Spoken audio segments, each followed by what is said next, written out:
Data protection and privacy teams are under more pressure than ever with new laws, AI oversight, data breaches, and the constant expectation to do more with fewer resources. That's why TrustArc built a modern privacy and data protection management platform powered by Arc Intelligence.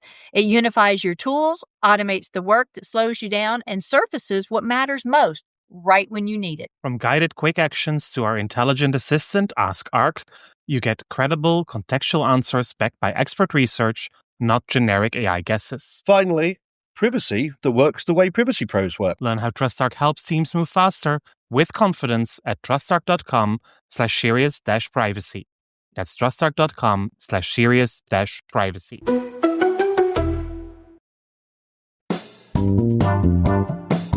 This is Serious Privacy, powered by TrustArc. Here are your hosts, Paul Breitbart and Kay Royal. Last summer, we released an episode on artificial intelligence in the wake of the European Parliament's adoption of the European AI Act. And although negotiations in Europe are still ongoing, it seems agreement on this new law is close. And in recent weeks, the White House has released a blueprint for an AI Bill of Rights, as well as an executive order on safe, secure, and trustworthy AI. And on the day we record this episode, the 1st of November, the UK government hosted an AI safety summit at Bletchley Park. So our guest today is Professor Woodrow Hartzog, Professor of Law at the Boston University School of Law, and also some other academic roles, including at Washington University, Harvard, and Stanford. And his research focuses mainly on privacy, media, and technology. But the reason we've got him is that recently Professor Hartzog testified before the Judiciary Committee of the U.S. Senate in a hearing on oversight and legislation on artificial intelligence. So lots to talk about. My name is Paul Breitbart. And I'm Kay Royal, and welcome to Serious Privacy. So I had to stop myself from laughing when you're like, and other academic endeavors. I mean, is there something that Woody hasn't done? Fair enough. I mean, right? I mean, we both come from... The list of credentials is long. It really, really is. And coming from two people who would love to be doing it full time, I mean, yeah, Woody, all bowing to you. Okay. My check's in the mail for y'all. Unexpected question. Is Halloween a holiday? That is such a good question. I will do you one better and say how. Oh, no. Halloween is not only a holiday, it is the best holiday. What? For so many different reasons. What? Well, let's hear them because I don't get it. Okay. So for one, it is a holiday that's distilled down into pure joy, right? Yes. So as you walk around the streets, you see everyone having a good time. You can be as chaotic as you like. That it's full of delicious candy. It takes place in fall, which is the best season, and there are crispy leaves on the ground. And my wife pointed out to me that people also love Halloween because you're not forced to spend time with your extended family like you are at Halloween. And so, that is true. And yet you can still decorate with all the lights and the statues and the everything. Oh, it's so awesome. I will say that the question was asked yesterday on LinkedIn. And my immediate response is, yes, it's a holiday, because when people ask my favorite holiday, it's Halloween, clearly. But then I was like, but is it? It is to me. It is to Woody. It's so not to me. No, you're outvoted.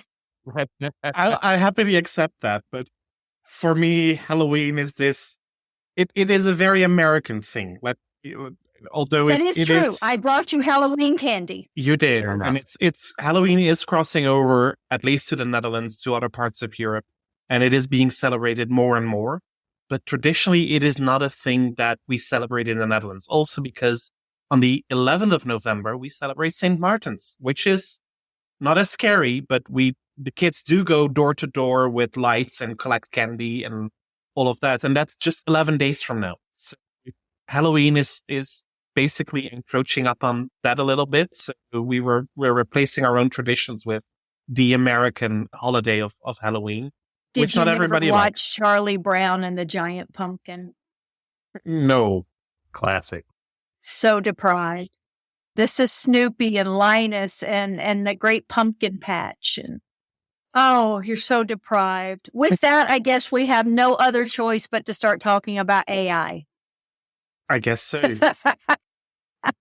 So shall we do that then? So here's the thing. I did propose this show right on the heels of your testimony to Congress on AI. Absolutely fascinating. I'm like, we haven't done a show on AI in a while. You would be the perfect person to have on to talk about it. It's like the topic on the tip of everyone's tongue. And I can't even say that 3 times fast. It's a solution in search of a problem, but it's been around for so long. And now people are starting to get in an uproar about it. So what would you like to share first? That's a very broad question. So I suppose the best starting point is to think about the discourse around artificial intelligence and to understand that AI is not some one specific technology, particularly as we've come to understand it. So I like to think of AI kind of vaguely and ambiguously, and then hone in on very specific deployments or applications of it in the same way that we used to talk about big data. And in many ways, that conversation has just sort of merged into the AI conversation. I think it's because it makes it bigger data. Right. Exactly right. AI is just bigger data plus, a touch of futurism or anthropomorphism that causes people perhaps to think about it differently. Now, a lot of the deployments that we're seeing now, what people are referring to as generative AI, they've also been around for a long time, but are getting deployed in ways that feel new and revolutionary to us. And mainstream. I think mainstream is the big issue. Right. Although even the bar for sort of what counts as revolutionary has been lowered so much because it's just been year after year of sort of incremental development of technologies. And so I think it's important just to be specific about what we mean in context when we're talking about specific problems of AI.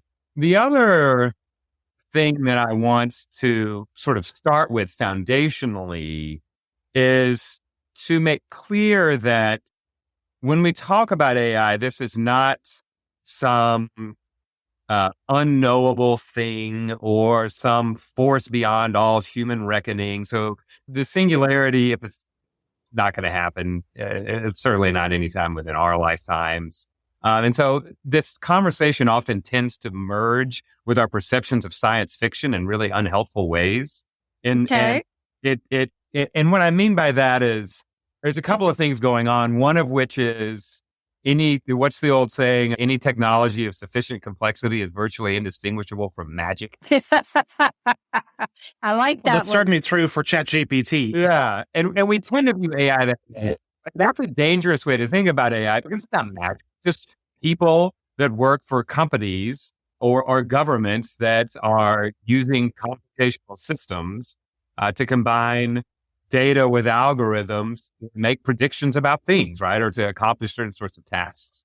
And I think you have to think about them as in that way, it's people all the way down, because otherwise you tend to attribute agency and almost a kind of inevitability or mysticism that just isn't warranted, I think, with AI. The other reason that I think it's important to demystify AI and to understand that it is just people doing algorithms and data is that there's so much talk about when we talk about artificial intelligence, it's like super intelligence and the idea that, the AI is going to sort of take over the world and it'll be unstoppable and create a mind of its own.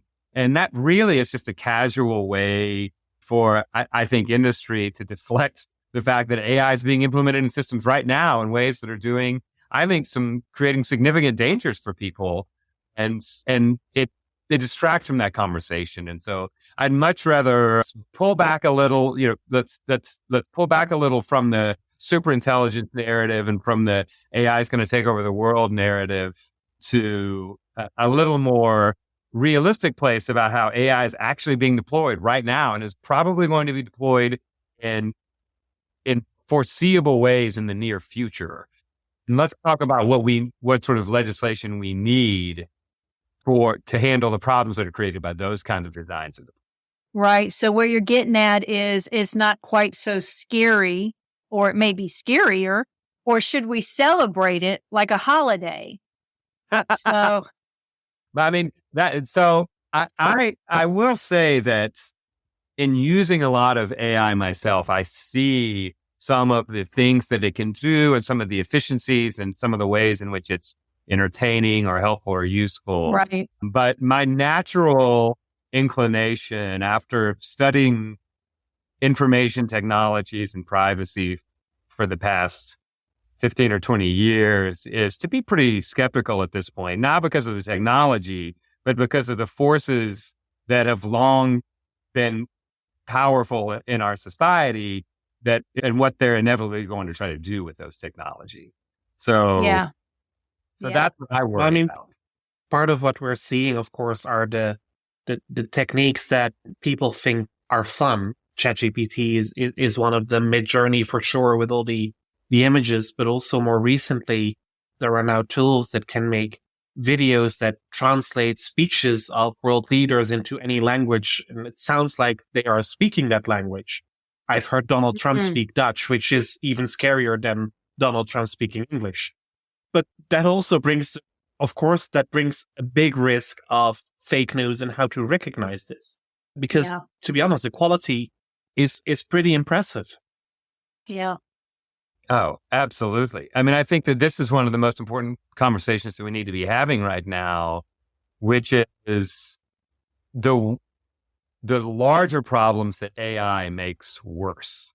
So, Right. It's a good way of putting that. Yeah. yeah, I mean, so I've long argued and been critical against facial recognition technologies, which particularly face surveillance issues. We've had surveillance, but facial recognition makes the problem of surveillance, particularly the harmful effects of surveillance, significantly more pressing. I mean, and worse, I think. And we see this with misinformation and deepfakes as well, which is misinformation and disinformation campaigns that have been around for quite some time.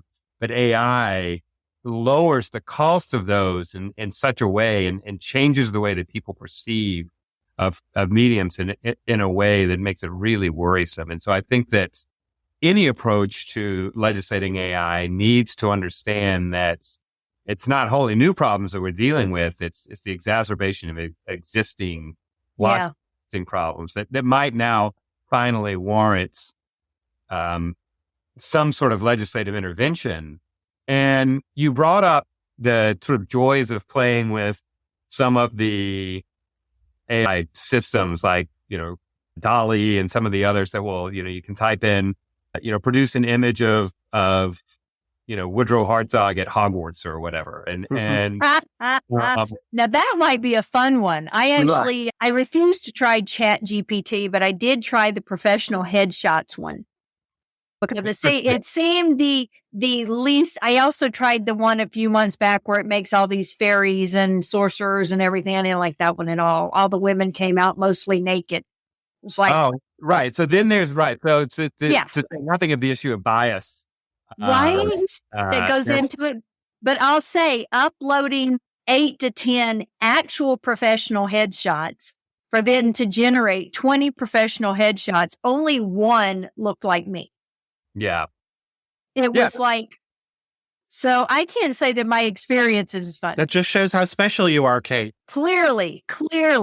But I figured in order to speak about generative AI, I needed to try some of it. So I've been looking around for some of the least dangerous pieces to play with, and imaging seemed to be one of them. But it's I worry about this all the time, and what I really worry about, I agree with you that as people who are working in this area, we need to have some sort of familiarity with it. But I'm so conflicted when I use a lot of these programs, particularly because I know that a lot of these sort of gee whiz applications, while they're fun to play with, ultimately end up normalizing a lot of our attitudes around these technologies in society. And then when I then interact with that, I'm participating in in that own normalization for myself. And if I've got a draft paper that's about to be finalized with Evan Selinger and Joanna Gunnowan called Privacy Nix, How the Law Normalizes Surveillance. And in it, interesting. Yeah. we make the argument that the law is actually complicit in normalizing surveillance, and that unless we change our rules, we're on track to be conditioned to tolerate everything, every kind of, and that the reasonable expectation of privacy test is a fundamentally broken test because it relies upon societal norms to set the thresholds for limiting the encroachment of surveillance. And I've begun to feel the same way about lots of different deployments of AI. And this is why I think that there's a really urgent need to get rules on the books quickly. That there's a pretty good argument in favor of the precautionary principle generally for a lot of these technologies because of the normalization effects that happens when companies slow roll these technologies out bit by bit. And it's the same cycle every single time. There's a little bit of resistance. And everyone goes, oh, I don't know about that, but it's kind of fun to play with. And isn't this sort of cute? And then, one by one, there's sort of a modest benefit that people could get from it. And companies then sell these technologies at an incredible discount because the real service, of course, is not what they're offering. Right. The information they can gain off of it. Right. Ring cameras are a really great example of this. And the next thing you know, now everyone's being surveilled everywhere because we've all got Ring cameras now, right? And the police is watching along live. And there's yet another space in society where we can't be without cameras being in our face, and we just become we're conditioned to it. You're right, and as part of that normalization, and I think you're going to touch on this, is that we're also not getting meaningful decisions made by the courts or interpretations because they're so scared of speaking to a technology that they don't fully understand, as well as is their decision going to impact the development or the use of that technology in the future and have a bad impact on it, that they're really narrowing their decisions to specific facts of the question in front of them, which means we're not getting guidance. The only guidance we're getting is the courts don't want to speak to it.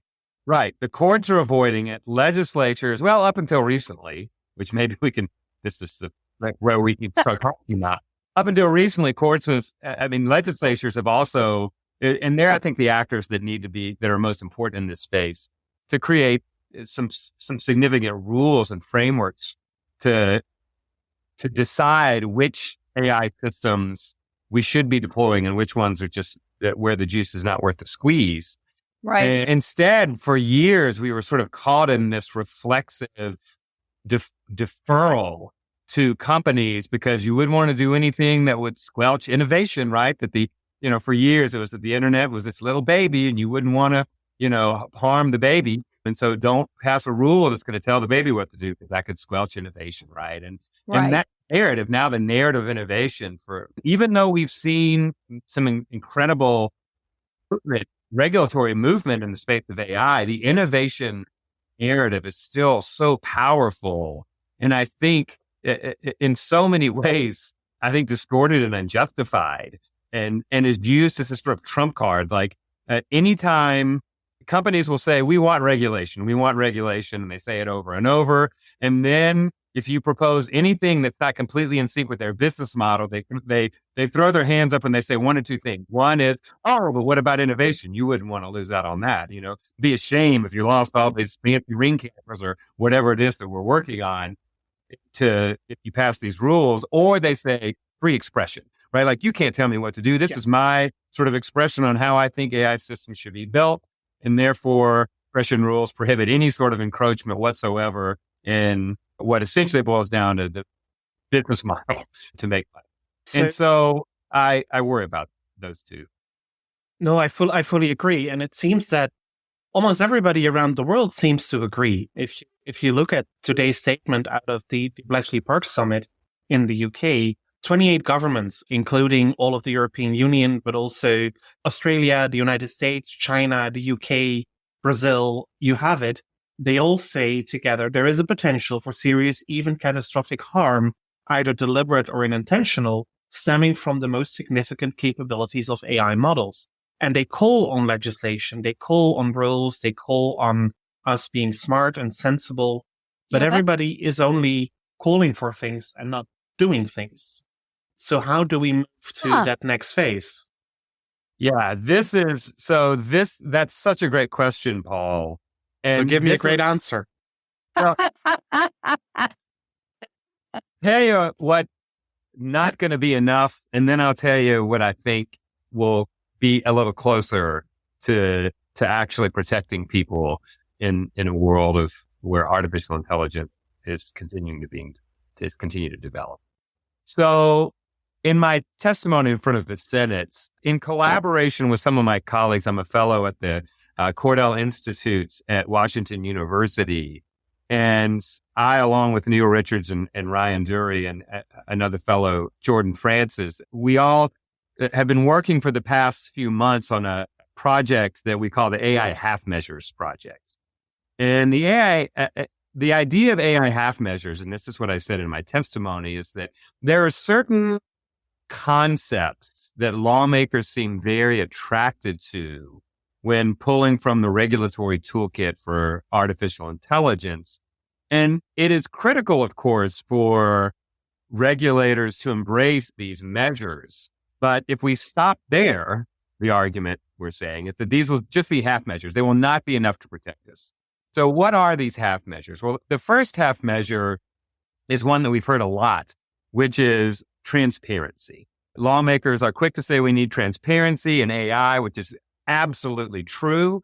But the problem with transparency is that it doesn't fix anything by itself.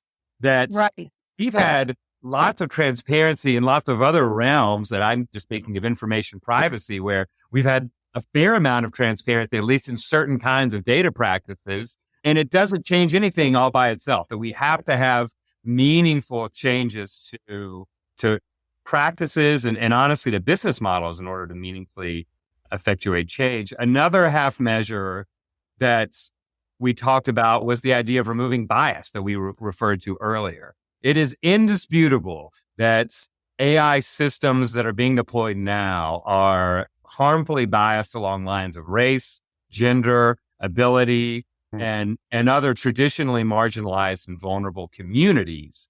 And it is absolutely vital that we have rules and all sorts of other non-regulatory initiatives to ensure that bias is removed from these systems. But one of the harmful narratives that I've encountered, and I've had a lot of conversations around this and sat on Massachusetts' Commission to Regulate Facial Recognition Technology. One of the narratives that I've heard in a lot of my discussions is that if we solve the bias in AI, then that's what will make it safe to use.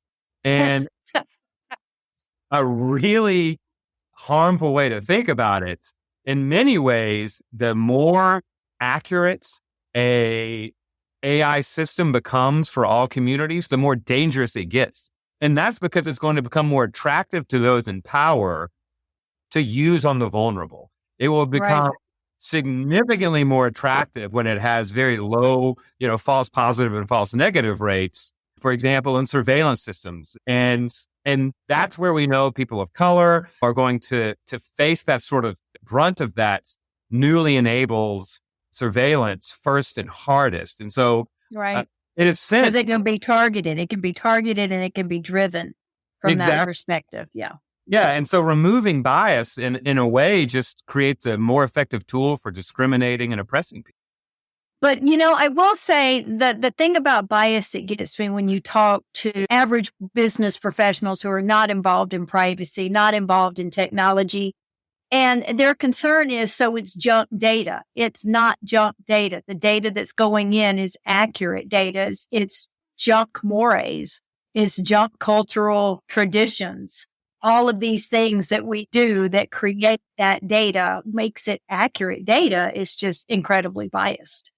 Yeah. I mean, so there's all sorts of, and also there's so much here. There are narratives that I think are being used as pretext to just collect more information. Yeah. So often I'll say, well, we just need to collect all information on everyone to make sure that we eliminate the bias. But that's Absolutely. Everything. right. That just sounds so convenient if you're an industry as an excuse to suck up every piece of information on the right, exactly. So bias mitigation and transparency are half measures. The third half measure is ethical principles. Ethical principles are important, right? So that when AI first started becoming a thing that companies started adopting, you saw so many companies saying, well, we adhere to the top ethical principles and we've got embedded ethicists and we're really working out all the different principles of the ways in which we're going to follow the rules. And those are all well and good. But without laws, it essentially it turns into a self-regulatory system. And we know that's going to fail. And it's going to fail hard because companies don't have the incentive. And some of them will obligate and will argue and have argued that they have a fiduciary responsibility to maximize profits. And so they're not going to leave money on the table or can only leave money on the table for so long. Right. Ethical principles be damned. And so we need significant rules because self-regulatory commitments to ethical principles just aren't going to cut it. Well, and for some of these entrepreneurs or business owners, I mean, how long could you leave money laying on the table in front of them before they're all jumping all over it? Well, right, exactly. And I think that facial recognition is a really good example of this. Katria Hill from the New York Times published a really interesting article that talked about how many of the larger tech companies for years stayed away from facial recognition technology for ethical reasons, for concerns that it was just too corrosive and it was too harmful and it was too dangerous, which I think is to be commended. But then you've got a company like Clearview AI that scrapes every profile it can get its hands on and creates, and PIMIs also creating the most dangerous surveillance tools ever invented. And governments love them. Maybe we could defeat that by everybody using their generative AI profile shots.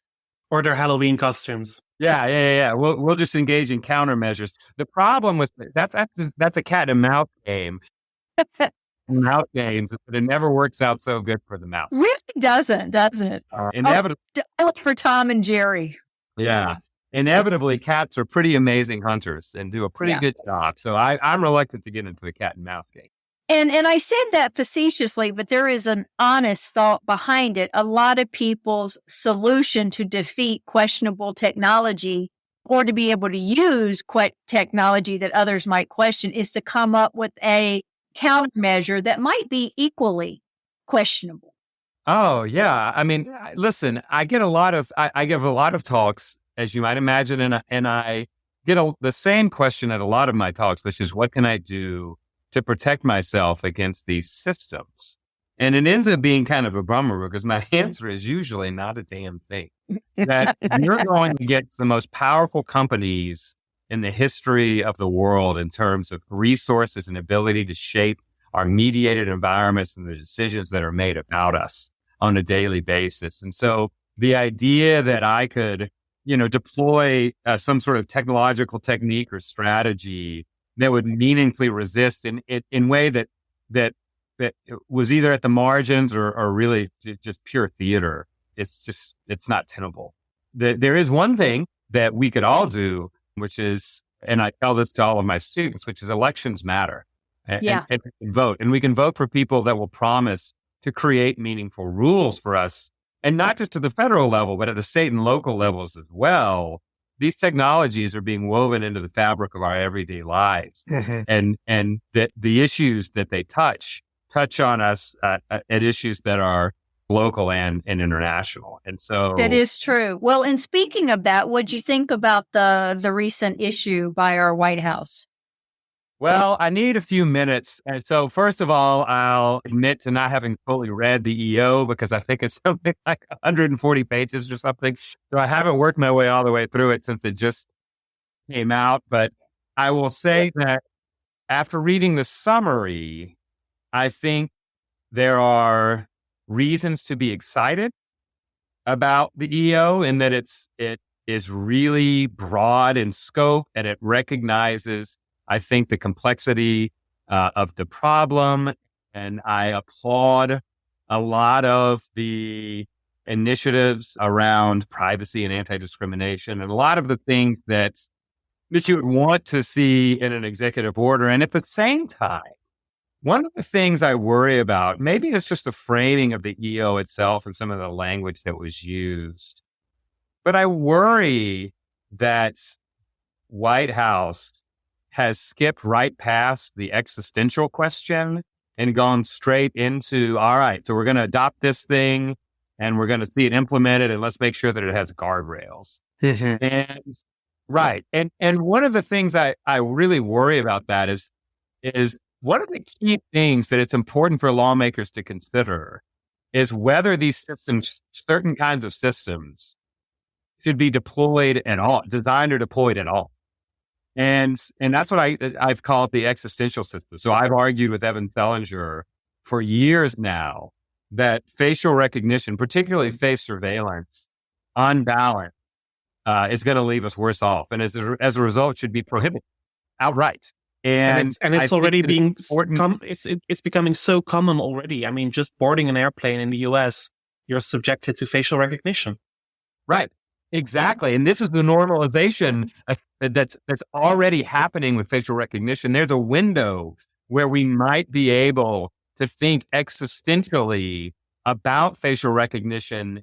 And it's important for us to do that at the beginning because we still understand a world without it. But once you've become accustomed to it, you start to be sort of favorably disposed to it. And it's easier to forget all that we've given up to get it.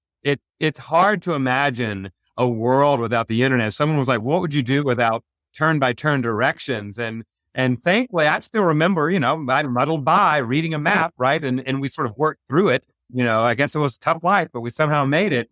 Is that we lose our regulatory imagination when things become normalized and we come to accept them. And without having a frank discussion about the values that we want to preserve and the bright line rules that we want to create, use those values, then what happens is that industry takes us along, this journey, and we get what we get, and it becomes hard to see outside of it. Unfortunately, we are running out of time for today's recording because this is a fascinating conversation. So I'm sure we'll invite you back in next season to continue this debate, because I think this is not the last piece of pseudo legislation that we've seen, the executive order. There will be more, and maybe also some serious action from legislators around the world. So Woody, thank you so much for joining us today. Thank you. And on that note, we'll wrap up another episode of Serious Privacy. If you like our episodes, join the conversation on LinkedIn, like and subscribe in your favorite podcast app or on your favorite podcast platform. You'll find Kay on social media as Heart of Privacy and myself as Hero Paul B. Until next week, goodbye. Bye, y'all. That was Serious Privacy.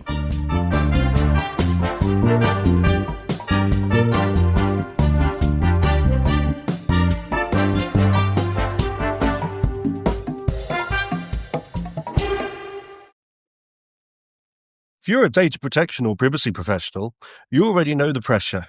Non-stop regulatory change, AI oversight, internal demands, and the expectation to somehow stay ahead of it all.